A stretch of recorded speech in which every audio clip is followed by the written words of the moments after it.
landlords in BC can only increase rent by 3% in 2025, and that's down from 3.5% this year. The BC government made the announcement Monday and said that that maximum allowable increase can't happen before January 1st, 2025. Well, I think it means that hopefully I'll be able to more manage that increase, and I'm really thankful that the minister and the ministry is taking action on this. I think we need all kinds of measures for affordability and anything that we can get. Be it for landlord or renter, housing costs are expensive. According to Rentals.ca, a one-bedroom apartment in Vancouver went for an average of $2,761 in August, the priciest in Canada. Next year, a 3% increase on that rent would be just over $80 a month. Meanwhile, for those renting out properties, the Bank of Canada had been steadily raising its key interest rate since March 2022, immediately impacting mortgage payments, and the rate only started going down in June from a high of 5%. Expenses are going through the roof. We're not building enough supply.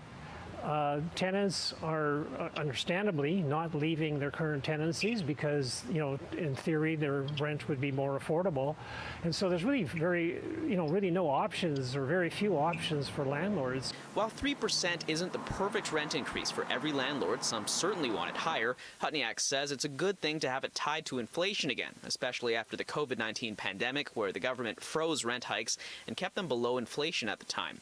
Before 2018, the BC government allowed rent increases of 2% plus inflation. We're pleased with the 3%, that's what CPI is at.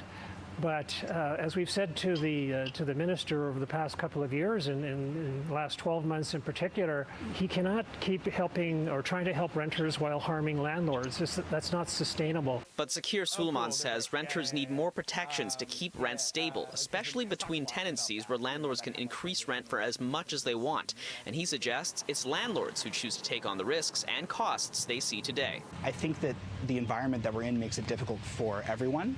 But I do think that the environment that landlords are in is one where, particularly if they're taking on variable rate mortgages, they are taking on financial risk. And unfortunately, the nature of the economy right now is one where that risk hasn't paid off. And so I don't think that renters should be bearing those costs.